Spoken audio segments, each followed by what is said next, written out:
కొన్నిసార్లు కోర్టులో కేసు వేసినప్పుడు ఒరిజినల్ డాక్యుమెంట్స్ అనేవి ఉంటాయి. ఒరిజినల్ డాక్యుమెంట్స్ వేరే వాళ్ళవైనా కూడా ప్రొడ్యూస్ చేసేది ఇంకొక వ్యక్తి ప్రొడ్యూస్ చేస్తాడు. ఇఫ్ ఇన్ కేస్ కేసు గెలిచారనుకోండి, అతను గెలిచినా ఇతను గెలిచినా ఆ డాక్యుమెంట్స్ అనేవి ఎవరికి ఇస్తారు? Actually good question. ఎందుకంటే మామూలుగా సివిల్ కోర్ట్స్లో కేసు వేసినప్పుడు కంపల్సరీ ఒరిజినల్స్ వేస్తాం. ఓకే, ఒరిజినల్స్ ఎందుకు వేస్తామంటే మామూలుగా కేసు వేసినప్పుడు పిటిషన్ వేసినప్పుడు ఒక ఫైల్ మనం ఫైలింగ్ అయినప్పుడు జిరాక్స్ కాపీస్ వేస్తాం.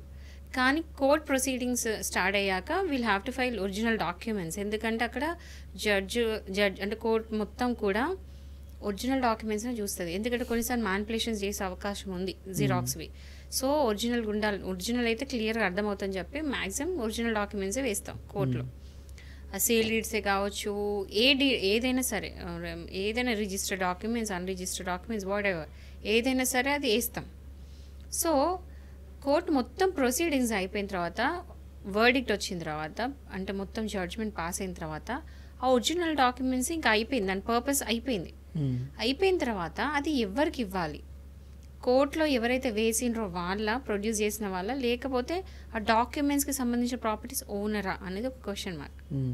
సో రీసెంట్గా ఒక కేసులో మధుసూదన్ రావు వర్సెస్ అమ్మిరెడ్డి శ్రీనివాస్ రెడ్డి అనే కేసులో ఈ పాయింట్ రైజ్ అయినప్పుడు ఏంటంటే ఆర్డర్ 13 రూల్ 9 ఆఫ్ సిపిసి ఏం చెప్తుంది అంటే, ఒక్కసారి డాక్యుమెంట్స్ పర్పస్ మొత్తం అయిపోయిన తర్వాత, అంటే ఏదైతే కోర్టుకి ఏ పర్పస్కి అయితే ఇచ్చిండ్రో ఆ పర్పస్ మొత్తం తీరిపోయిన తర్వాత, అవసరం తీరిపోయిన తర్వాత ఆ డాక్యుమెంట్స్ ఎవరైతే ఓనర్ ఉన్నారో, రైట్ఫుల్ ఓనర్ అంటే ఎవరైతే ఒరిజినల్గా ఓనరో వాళ్ళకి డాక్యుమెంట్స్ ఇవ్వాలని చెప్పేసి ఈ ఆర్డర్ 13 రూల్ 9 చెప్తుంది.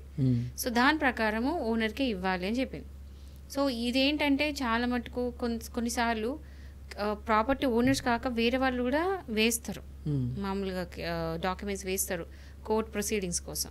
సో మొత్తం అయిపోయిన తర్వాత వీళ్ళు కొట్టుకొని చేస్తూ ఉంటారు. సో అప్పుడు మాత్రం ఓన్లీ రైట్రియస్ ఓనర్, ఎవరైతే రైట్ఫుల్ ఓనరో వాళ్ళకే ఆ డాక్యుమెంట్ ఇవ్వాలని చెప్పేసి కోర్టు నిర్ధారించింది. ఓకే.